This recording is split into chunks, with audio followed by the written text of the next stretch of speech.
A massive alien ship hung in space like a metal moon. It was bigger than anything humans had ever built. The ship's name was Harmony's Edge, and it belonged to the Galactic Council. For 3 days, it waited at the border of human space, silent and threatening. Inside the ship, Ambassador Vextar stood 12 feet tall. His body was made of living crystal that changed colors with his emotions. Right now, those crystals glowed deep red with impatience. He had delivered the same message to 847 different species across the galaxy. Every single one had accepted the Council's generous offer of peace. Every single one had surrendered without a fight. Humans would be no different. Vextar activated the long-range communication system.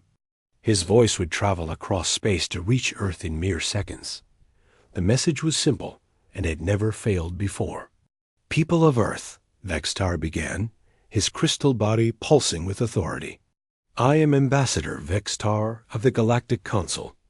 We come to you with an offer of peace and protection. Your species has grown beyond your small world. You have spread to other planets. You have built weapons. You wage wars among yourselves. This cannot continue." On Earth, in the underground command center beneath Luna Base, Admiral Lee Tae-min received the transmission. He was a man in his 50s with gray hair and tired eyes. He had spent his entire life preparing for this moment. Earth satellites had detected the Council ships months ago.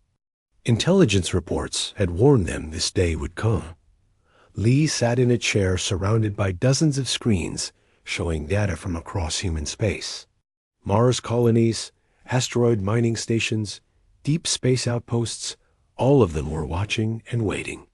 Every human settlement in the galaxy depended on what happened in the next few hours. The aliens' message continued. "The Galactic Council has brought peace to thousands of worlds. We offer you the same gift. Surrender your military forces. Give up your weapons. Allow us to relocate your people to safe worlds where you will be protected and cared for. Accept our guidance, and your species will know prosperity and peace forever." Dr. Park Soo-jin stood beside Admiral Lee. She was one of the few humans who had actually met members of the Galactic Council before. Years ago, she had served as Earth's liaison during the first contact meetings. She knew how the Council operated. She had seen what happened to species that accepted their protection. "They're not lying about the peace," Dr. Park whispered. To Admiral Lee, "The worlds under Council protection don't have wars anymore. They don't have crime. They don't have suffering. But," Lee asked, though he already knew the answer, "but they don't have anything else either. No art, no music, no dreams. The Council doesn't just take away their weapons. They take away everything that makes them who they are." On the screens around them, Lee could see the faces of other military commanders across human space. General Kim Woo-bin was broadcasting from Mars Command, his red uniform crisp despite the late hour. Captain Choi Dayun appeared from her ship somewhere in deep space, the stars visible through the window behind her. Dozens of other officers waited for Lee's decision. The alien message was reaching its end. You have 1 hour to respond. Accept our offer of peace or face the consequences. We have brought 10,000 ships to ensure your compliance. This is not a negotiation.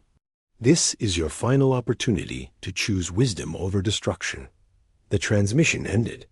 Silence filled the command center. Dr. Park spoke first. Admiral, we have to consider their offer. 10,000 ships. We've never faced anything like that.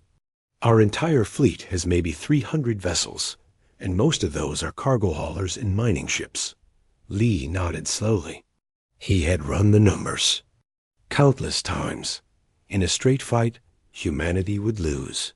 The Council's technology was centuries ahead of human science. Their ships were faster, stronger, and better armed. But Lei had not spent his life preparing to fight a fair battle. Get me a secure channel to all human commanders, Lee ordered. Within minutes, the faces of humanity's military leadership filled the screens around him. These were the men and women who had volunteered to defend Earth and her colonies. They had sworn an oath to protect human freedom, even if it cost them their lives. Lee looked at each face in turn. You all heard the message. The Council wants us to surrender. They want us to give up our weapons, our ships, our independence. They promise us safety in return. General Kim spoke from Mars. What's the alternative, Admiral? Fight a war we can't win? Captain Choi's voice came through clearly, despite the distance. My scouts have been watching their fleet. It's even bigger than they claimed. 15,000 ships, maybe more. Some of them are the size of small moons. Lee stood up and walked closer to the main screen. Dr. Park, tell them what you told me. Tell them what Council protection really means. Dr. Park stepped forward reluctantly. I'd studied 47 species that accepted Council protection. Within 50 years, every single one lost their cultural identity. The Council doesn't just prevent wars. They prevent conflict of any kind. They remove aggression, ambition, curiosity, even strong emotions from entire populations. They do it gradually, through medical treatments they claim are for health and longevity. They lobotomize entire species. General Kim asked, his face pale. Not exactly. They alter brain, chemistry to make people docile and compliant.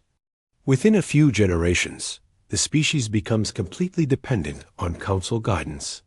They stop exploring, stop creating, stop growing. They become pets. The room fell silent again. Lee looked at the faces on his screens. These were good people. Smart people. They understood what was at stake. So our choice is simple, Lee said finally. We can surrender and lose our humanity slowly, or we can fight and lose our lives quickly. Captain Choi was the first to respond. There's a third option, Admiral. We could run. Lee shook his head. Where? The Council controls most of the galaxy. Even if we found somewhere to hide, they'd find us eventually. And what about the other species under their control? Do we abandon them? Dr. Park looked surprised. You're thinking about the other species? Dr. Park, you said 47 species accepted Council protection. How many refused? None. We would be the first. Lee smiled for the first time that day. It was not a pleasant smile. And maybe it's time someone showed the galaxy what refusing looks like. One by one, the commanders on the screens nodded their agreement. General Kim was the first to speak. Mars Command votes to fight. Captain Choi followed. Deep Space Fleet votes to fight. Within 10 minutes, every human military commander in the galaxy had cast their vote. The decision was unanimous. Lee turned to the communication officer. Open a channel to the Council ship. Ambassador Vextar's crystal form appeared on the main screen. His body was glowing bright blue, the color of confidence and superiority. Have you reached a decision? Vextar asked. Lee stepped forward so the alien could see him clearly. We have. The answer is no. For a moment, Vextar's crystals flickered with confusion. In 800 years of Council expansion, no species had ever refused their offer. You do not understand, Vextar said slowly. We offer you peace. We offer you safety. We offer you a place in the galactic community. We understand perfectly. Lee replied, You offer us slavery with comfortable chains. You offer us survival without life. You offer us peace without freedom. We reject your offer completely. Vextar's crystals turned deep red with anger. Then you choose extinction. Lee's smile grew wider. No, Ambassador. We choose to fight. And we're going to teach the galaxy something new. We're going to show them what happens when humans say, No. The transmission ended. Around the command center, alarms began to sound. Long-range sensors showed the Council fleet beginning to move toward human space. Dr. Park looked at Admiral Lee with a mixture of admiration and terror. "You just declared war on the entire galaxy." Lee was already issuing orders to his staff. "No, Doctor. We just declared independence. There's a difference." The First Galactic War had begun. 3 months had passed since humanity's refusal. Fleet Commander Killeneth floated in the command center of his massive warship, the Eternal Peace. His species did not need chairs or solid ground. The Velkari were beings of pure energy contained within mechanical shells. Killeneth had been alive for over 400 years and had personally overseen the integration of 63 different species into the Council's protection. None of those integrations had taken longer than 6 weeks. "Status report," Killeneth commanded, his voice echoing through the ship's communication system. Sub-Commander Nalrex materialized beside him, his energy form flickering with nervousness. "Commander, we have achieved total orbital control of the Sol system. All human military installations have been secured. We have encountered no resistance." Killeneth should have felt satisfied. The human home system was now under Council control. Earth, Mars, the asteroid mining facilities, the lunar bases, all of them were silent and apparently abandoned. But something felt wrong. "Where are they?" Killeneth asked. "Sir?" 12 billion humans. Where did they go? The truth was unsettling. When the Council fleet had arrived at Earth, they found empty cities. The lights were still on in some places. Food was still fresh in refrigerators. But the people were gone. Not dead, not captured, simply gone. Mars was the same. The great terraforming domes stood empty. The mining colonies on the asteroids were abandoned. Even the deep space stations that humans had built over decades of expansion showed no signs of life. "Perhaps they fled to undiscovered worlds," Sub-Commander Nalrex suggested. Killeneth dismissed the idea. "Impossible. We control all known jump routes. Our sensors would have detected mass evacuations. You cannot hide 12 billion people." But humans, it seemed, were very good at hiding. Captain Yoon Ji-ho crouched in the darkness of his ship's bridge. The Silent Dawn was humanity's newest stealth frigate, and right now it was invisible to every sensor the Council possessed. Ji-ho had been watching the Council fleet for 2 weeks, learning their patterns, studying their weaknesses. The alien ships were impressive. Each one was the size of a human city, covered in weapons and armor that could destroy planets. But they had one critical flaw. They were predictable. "Target lock confirmed," whispered Lieutenant Kong Minho from the weapons station. "Fire!" Ji-ho ordered. The quantum torpedo streaked through space in complete silence. It struck the Council flagship's engine section and detonated with the force of a small star. The Eternal Peace, flagship of the Council's mightiest fleet, broke apart in a brilliant explosion that lit up the entire solar system. Fleet Commander Killeneth died without ever knowing what hit him.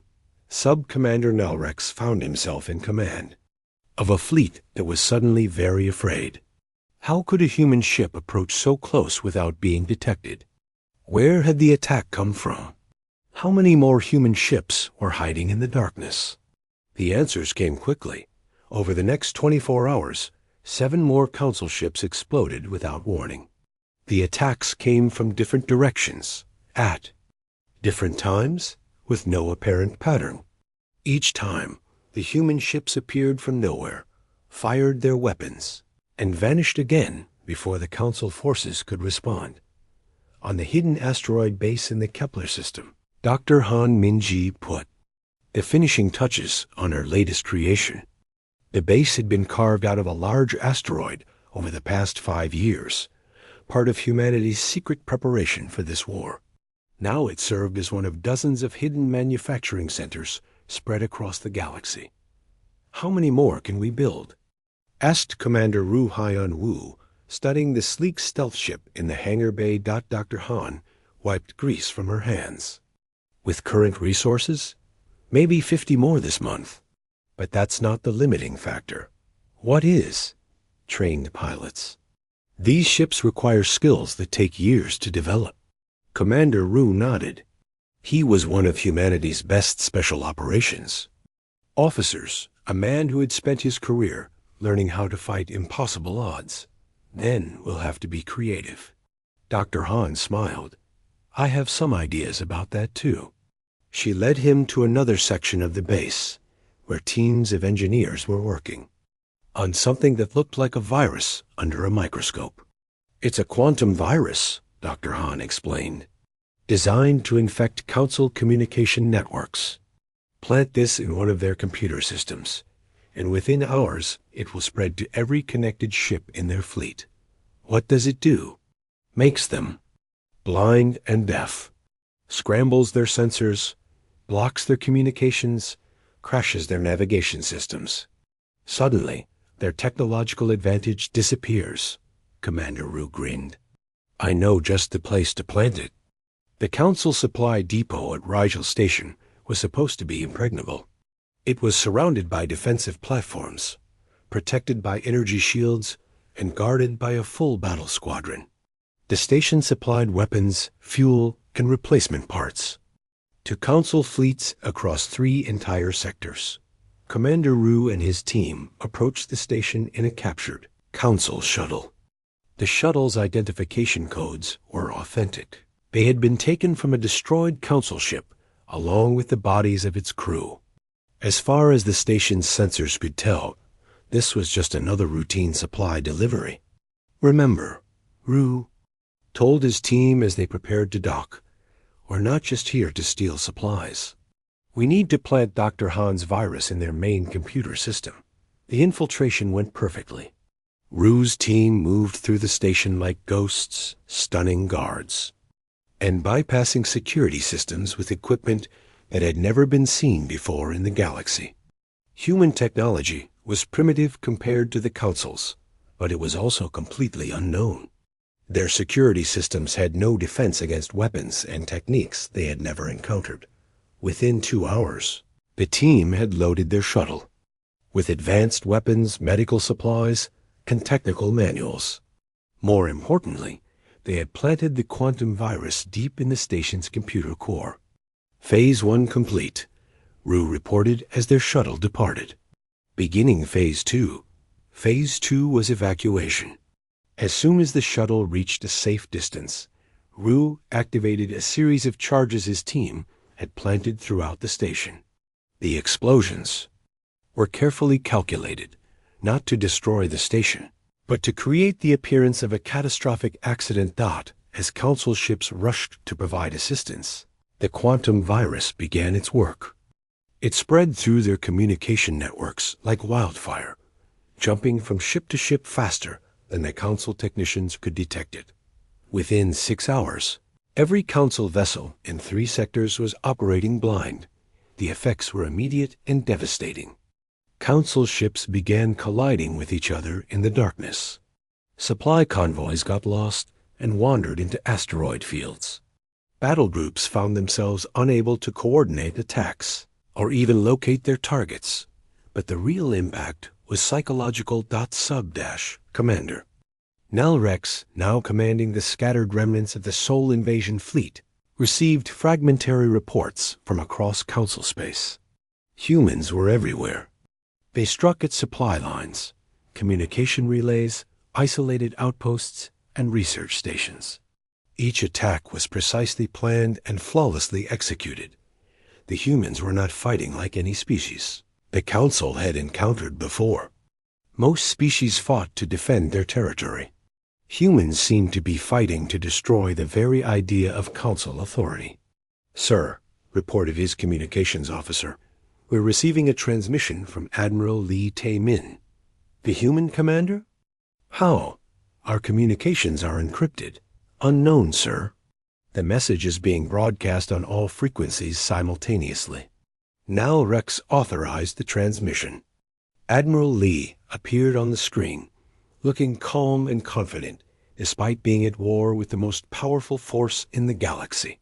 Sub-Commander Nalrex, Lee began, somehow knowing exactly who he was addressing. I wanted to personally thank you for the supplies and equipment your forces have provided. The weapons from Rigel Station will be very useful.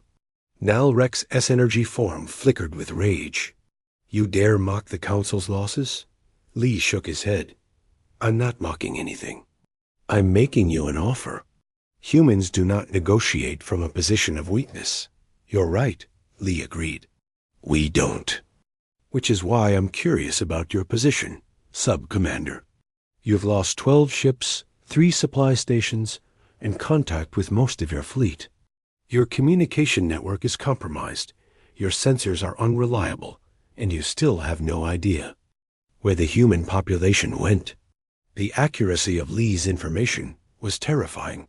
How could the humans know so much about Council losses? What do you want? Now Rex asked. Lee's expression became serious. I want you to deliver a message to your superiors. Tell them that humanity rejects the Council's authority, not just for ourselves, but for every species under your control. Tell them that we know about the genetic modifications, the neural suppressors, the systematic destruction of free will across 47 worlds. You know nothing about the peace we have brought to the galaxy. We know everything, Lee replied, and we're going to make sure everyone else knows too. This war isn't about territory or resources, Sub-Commander. It's about freedom. And freedom, once it starts spreading, is very hard to stop. The transmission ended. Now Rex floated in his command center, surrounded by damaged ships and confused reports. For the first time in 400 years of Council expansion, he felt something completely unfamiliar. Fear than the hidden depths of space, aboard dozens of concealed human vessels. 6 months into the war, High Arbitrator Zelnoth stood in the Council's most sacred chamber on their homeworld. The room was made of living crystal that sang with harmonious tones, designed to promote peace and calm thinking. Today, the crystals sang a discordant note that hurt to hear. Zelnoth was the oldest being on the Council, having lived for over 2,000 years. His species, the Eternal Minds, were pure consciousness housed in mechanical bodies that never aged or broke down. He had overseen the peaceful integration of nearly 300 species. He had brought order to chaos, civilization to barbarism, peace to a violent galaxy. Now, for the first time in his long existence, he was afraid. Report, Zelnoth commanded the assembled Council members. Fleet Admiral Kexler stepped forward, his 6 arms trembling slightly. High Arbitrator, we have lost 437 ships to human attacks. Our supply lines across 8 sectors have been completely disrupted. Communication networks in 12 regions are compromised or destroyed. The numbers were staggering. In 6 months, the humans had inflicted more damage than the Council had suffered in the previous century. How is this possible? Asked Counselor Yulineth, her crystalline form pulsing with confusion. They are primitives. Their technology is centuries behind ours. Admiral Kexler's voice was heavy with exhaustion. They do not fight like any species we have encountered. They do not attempt to hold territory. They do not seek to win battles. They simply peer, strike, and vanish. Zelnoth accessed the tactical reports directly through his neural interface. The data was disturbing. Human attacks showed no pattern that Council strategists could predict. They struck at military targets, supply depots, communication relays, and research stations with equal frequency. But more troubling were the reports from Protectorate worlds. Tell me about the incidents on Council-protected planets. Zelnoth ordered. Admiral Kexler's mechanical body sagged. High Arbitrator, human agents have been detected on 17 different Protectorate worlds. They are not conquering these planets. They are teaching. Teaching what? Rebellion. The word hung in the chamber like poison. In 2,000 years of Council rule, no Protectorate species had ever rebelled. The genetic modifications and neural treatments ensured complete compliance and contentment. Rebellion was supposed to be impossible. On the distant world of Coloria Prime, Captain Lim Su-ho crouched in the ruins of an ancient temple with 3 Colorian warriors. The Colorians were a proud species that had once built an empire spanning dozens of star systems. That was before the Council arrived 50 years ago with their offer of protection. Now, the Colorians were docile farmers and craftsmen, content to live simple lives under Council guidance. Their warrior traditions were forgotten. Their space fleet was dismantled. Their desire for exploration and conquest had been chemically suppressed, but not completely. "You remember the old ways," Captain Lim said to the Colorian leader, a female, named Veltara, whose scaled hide bore the ritual scars of ancient battles. "The memories come in dreams," Veltara replied, her voice filled with confusion. "Dreams of flying between stars, of conquest and glory. The Council doctors say these are mental illness symptoms." "The Council lies," Lin said simply. "Those are not dreams. They are memories of who you used to be." Lim activated a small device that projected a holographic image into the temple's darkness. It showed the Colorian Empire at its height, hundreds of worlds, mighty fleets, cities that touched the clouds. The 3 Colorians stared in wonder. Veltara's clawed hands trembled as tears ran down her scaled cheeks. "This was you, S?" "This was you," Lim confirmed. "Before the Council's protection. Before their medical treatments. Before they decided you were too dangerous to remain free." One of the other Colorians, a male named Gexner, stood up slowly. "How do we become this again?" Lim smiled. "First, you stopped taking their medicine." Over the following weeks, Captain Lim and his team taught the Colorians everything humans had. Learned about fighting the Council, how to jam communication signals, how to disable monitoring stations, how to manufacture weapons from common materials, how to spread information without being detected. Most importantly, they taught them how to remember. The neural suppressors the Council used were not permanent. With time and effort, suppressed memories and emotions could be recovered. The Colorians began to remember their history, their culture, their dreams of freedom. Similar scenes were playing out across the galaxy. On Galaxy worlds, humans taught the once proud traders how to build hidden communication networks. On Zephyrian planets, they showed the former explorers how to construct ships capable of reaching the stars. Each world that remembered became a new center of resistance.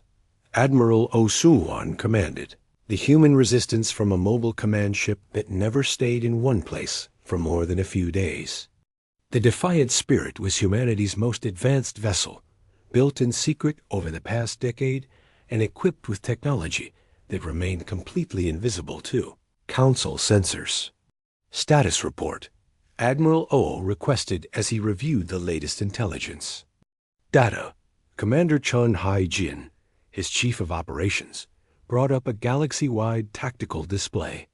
17 worlds now in active rebellion. The Colorian uprising has spread to 4 systems. The Thalaxi have begun attacking Council trade routes. The Zephyrians are demanding the return of their confiscated starships. Casualties? Minimal on our side. Heavy Council losses. More importantly, their authority is breaking down. Reports indicate that even loyal protectorate species are beginning to ask questions. Admiral O nodded with satisfaction. This was the strategy he and Admiral Lee had developed during those first desperate months of the war. Humans could never defeat the Council through direct military action. But they could destroy something far more important than ships or weapons. They could destroy the Council's legitimacy. Prepare for the next phase, Admiral O ordered. Signal Lieutenant Colonel C.O.G. Woon. Tell him it's time for Operation Liberation. The Council re-education facility on Nexus Station was a place of nightmares. Here, beings from across the galaxy who showed signs of non-compliance were brought for intensive treatment.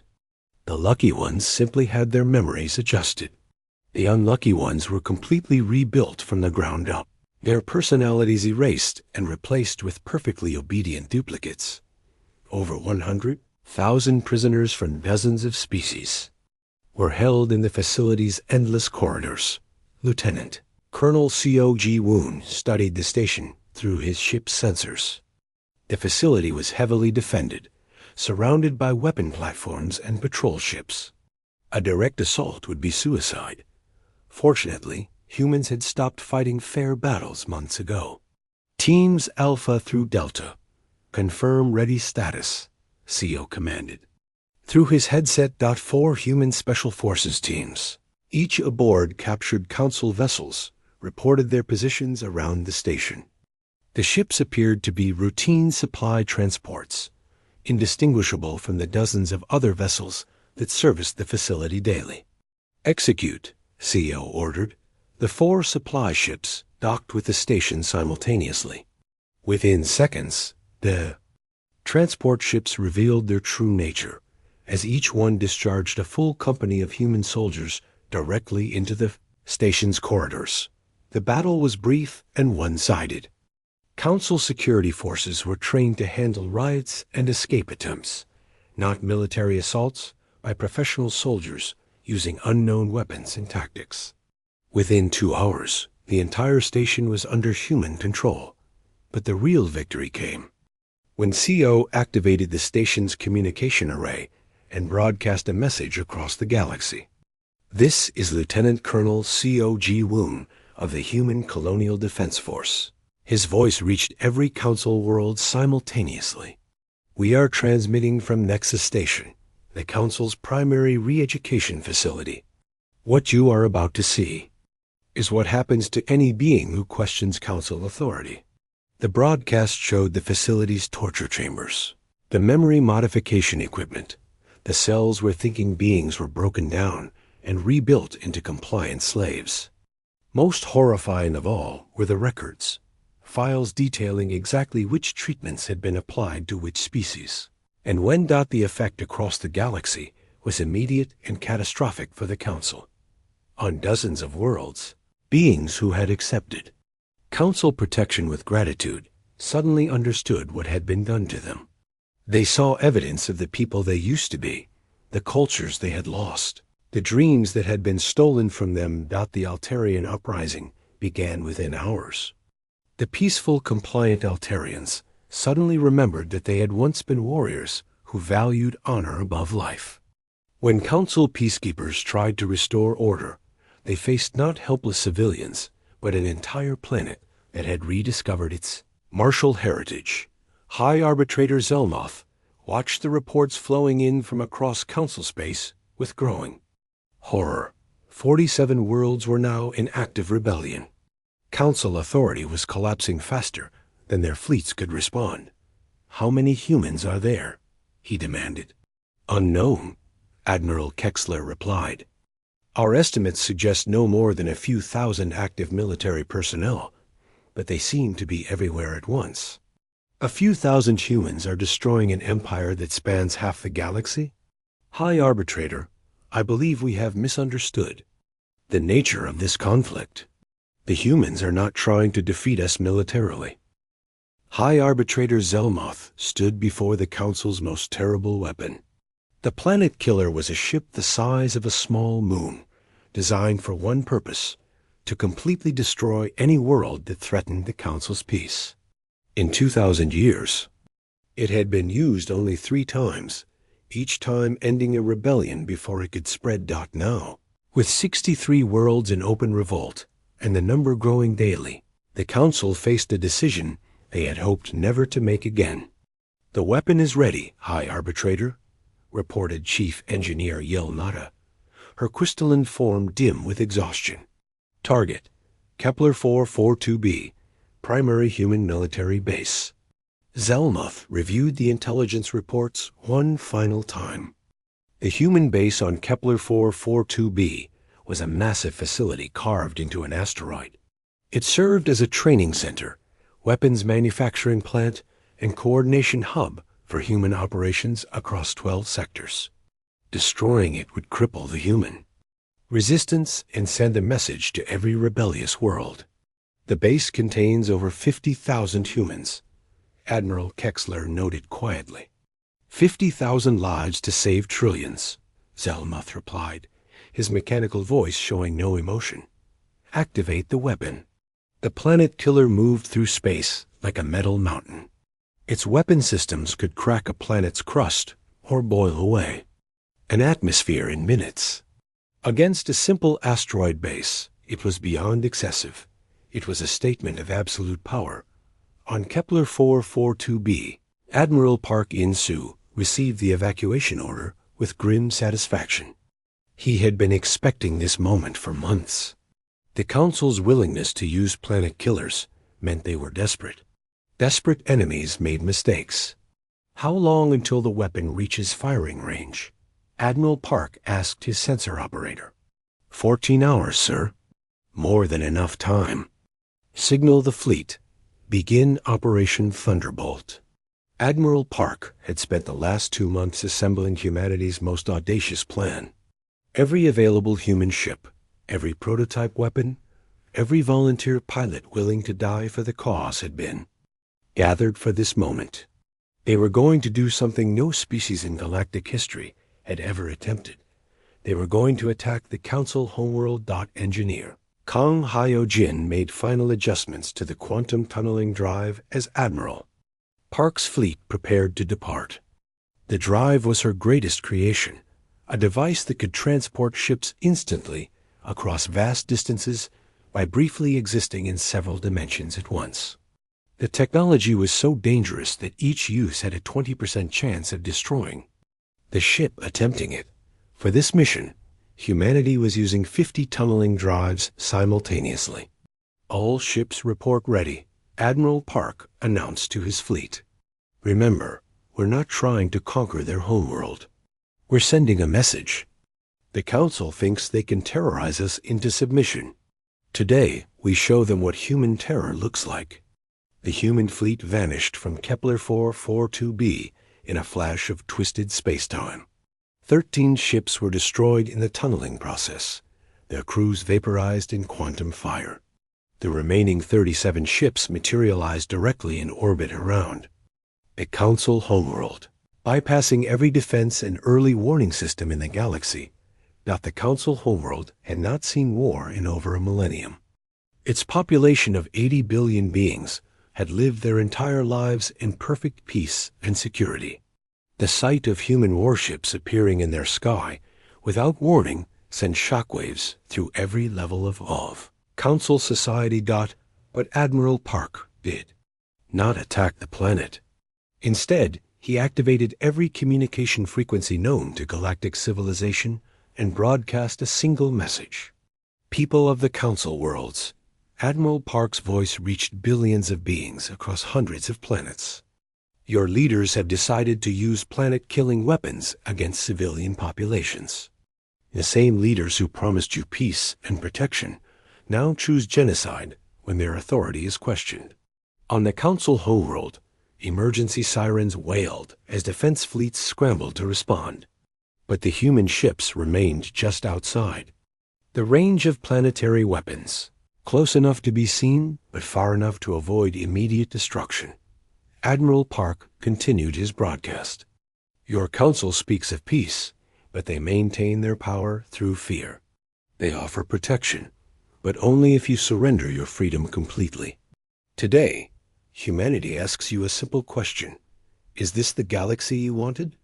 The human fleet began, transmitting data packets to every communication network they could reach. The packets contained evidence gathered over months of war, documentation of the Council's re-education facilities, records of genetic modifications performed on entire species, testimony from beings who had recovered their suppressed memories. 4. The first time in Council history, their own citizens were seeing the true cost of galactic peace. The response was immediate and chaotic. On dozens of Council core worlds, beings who had lived in contentment for centuries suddenly found themselves questioning everything they had been taught. Protests began in major cities. Government buildings were surrounded by crowds demanding answers. Admiral Park's mission was complete. As Council defense fleets finally reached firing range, the human ships vanished again, tunneling back across the galaxy to safety. But the damage was done. The Council's moral authority, built over 2 millennia of careful propaganda, had been shattered in a single day. High Arbitrator Zelmoth received reports of the homeworld attack with mechanical calm, but inside his consciousness, something was breaking. How had primitive humans managed to bypass every defense the Council possessed? How had they reached the most protected world in the galaxy? Status of the planet killer? Zelmoth demanded. Still approaching the human base, Admiral Kexler reported. However, High Arbitrator, we are receiving. Concerning reports from the homeworld. The reports were indeed concerning. Riots had broken out on 17 Council core worlds. Government facilities were being stormed by angry citizens, demanding to know why their leaders possessed planet-killing weapons. The carefully maintained image of the Council as benevolent protectors was crumbling. Fire the weapon, Zelmoth ordered. Destroy the human base. End this rebellion before it spreads further. The planet killer's main weapon charged with the power of a small star. The asteroid that housed humanity's largest military base would be vaporized completely, taking 50,000 human lives with it. But when the weapon fired, it struck empty space. The asteroid was gone. On the bridge of the command ship New Sol, Commander Jang Mi-young watched the planet killer's beam pass harmlessly through the space where KEPLER442b had been just hours before. The entire asteroid base, complete with its 50,000 inhabitants, had been moved using a combination of human engineering and captured Council technology. Base relocation complete, Commander Jang reported to Admiral Lee. All personnel safe. The Council just fired a planet killer at nothing. Admiral Lee smiled grimly. Good. Let them explain to their citizens why they're using doomsday weapons on empty space. But Commander Jang had more important work to do. While the Council had been focused on their failed planet killer attack, she had been leading a special operations team on the most dangerous mission of the war. They had infiltrated the Council's Central Data Archive. The archive was located on a space station, hidden in the neutral zone between galaxies. It contained every secret the Council had accumulated over 2,000 years of rule, the complete records of their genetic modification programs, the true history of conquered species, the locations of hidden re-education facilities, and most importantly, the evidence of their greatest crime. Commander, reported her technical specialist, Lieutenant Bae Soo-min, I've accessed the core database. What I'm seeing? It's worse than we thought. The files Commander Jang's team discovered revealed the full scope of the Council's operations. Over 900 species had been integrated into Council protection. Each one had undergone systematic mental and genetic modification to remove their capacity for independence, creativity, and rebellion, but the most damning evidence was in the historical records. The Council had not always been a force for peace. 2,000 years ago, they had been a small alliance of 6 species facing extinction in a galaxy-wide war.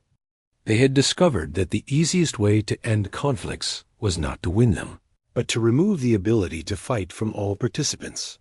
The Council's peace was not built on wisdom or benevolence. It was built on the systematic lobotomization of every intelligent species they encountered. Copy everything, Commander Jang ordered. Every file, every record, every piece of evidence. When we're done here, the entire galaxy will know the truth. As her team worked to download the archive, alarms began sounding throughout the station. The Council had discovered their presence. How long until the download is complete? Commander, Jang asked. 3 more minutes, Lieutenant Bae replied. sweat beading on his forehead as he worked. Council security forces were already breaching the outer doors. Commander Zhang could hear weapons fire getting closer, but she held her position, determined to complete the mission, even if it cost her life. "Download complete," Lieutenant Bei announced. "All data secured." "Then it's time to leave," Commander Zhang said, activating the quantum charges her team had placed throughout the station. "And time to make sure no one else can use this information against free peoples." The explosion that destroyed the Council's central archive could be seen from 3 star systems away. 2 years had passed since humanity first said no to the Galactic Council. The neutral station where the final negotiations would take place floated in empty space between 2 galaxies, far from any world that might claim ownership. It was built specifically for this meeting, a place where the old order would officially end and something new would begin. Marshal Li Tae-min walked through the station's corridors with quiet confidence.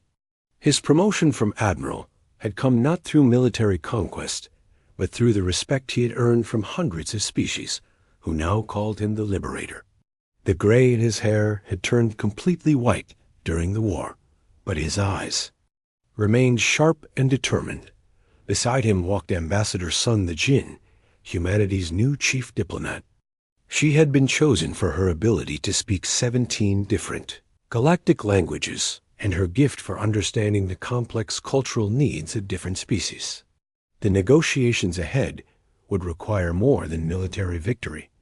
They would require building a new kind of civilization. "Are you ready for this?" Marshal Li asked as they approached the main conference room.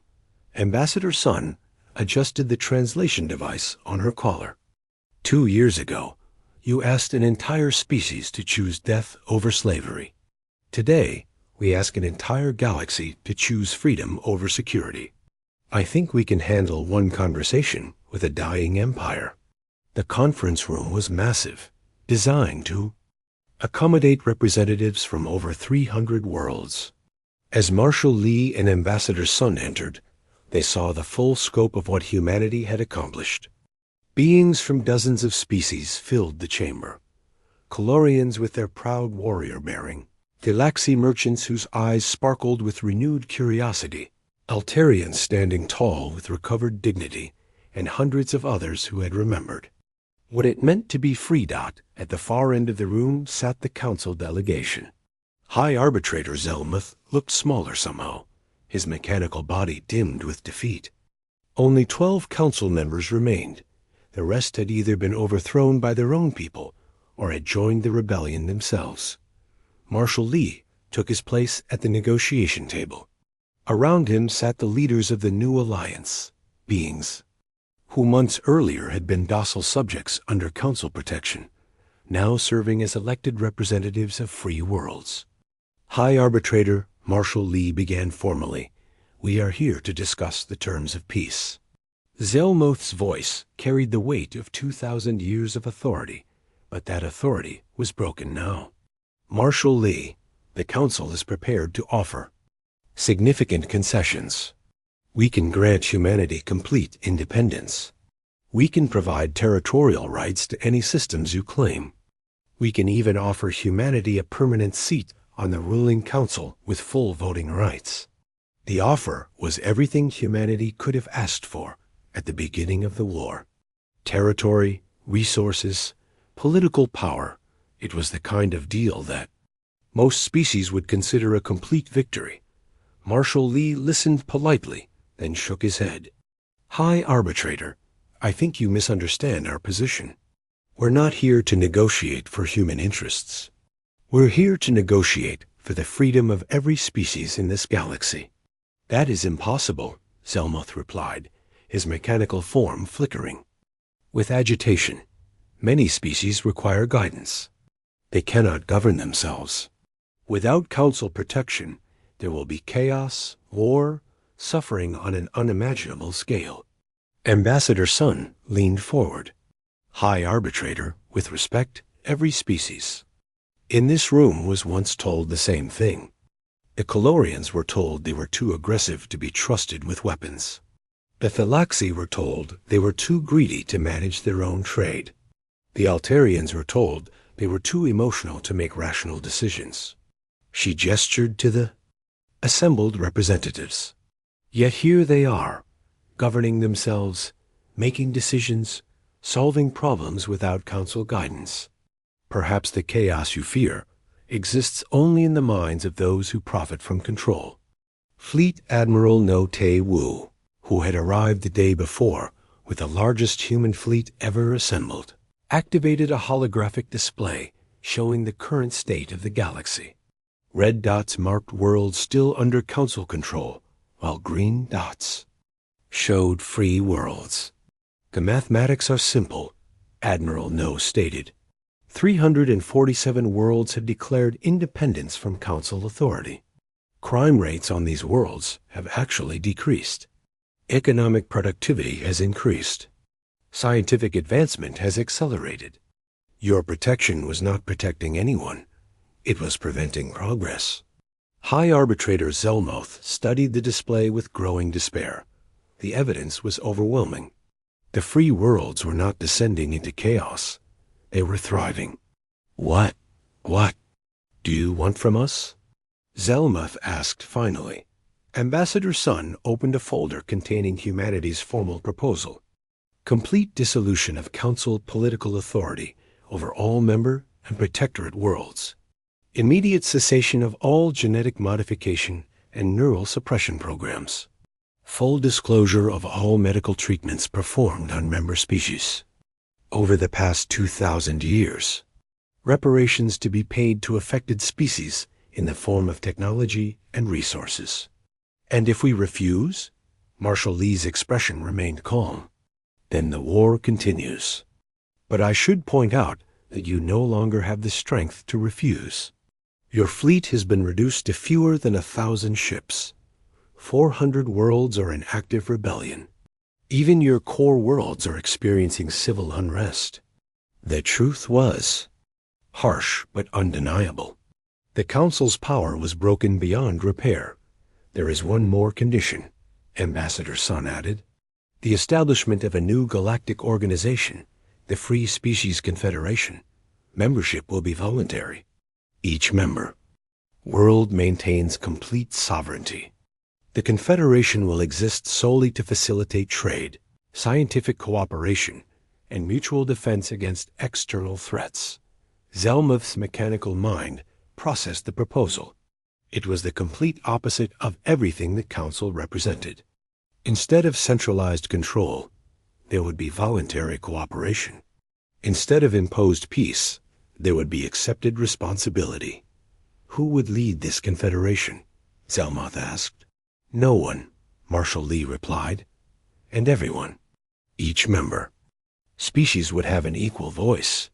Decisions would be made by consensus, not decree.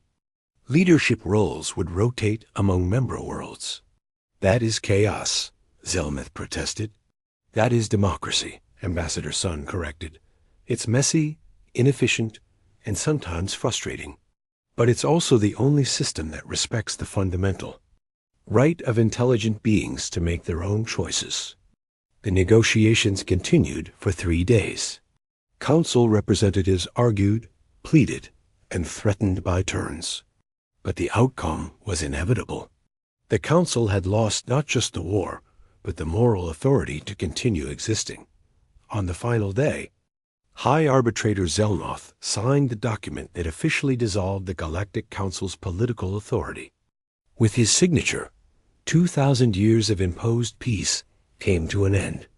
6 months later, Marshal Lee stood on the observation deck of Starbase Unity, the Confederation's new diplomatic center.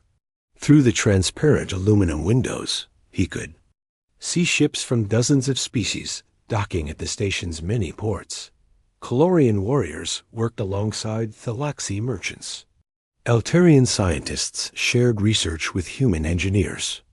Former enemies were becoming friends through the simple process of choice, rather than compulsion. Dr. Park Soo-jin joined him at the window.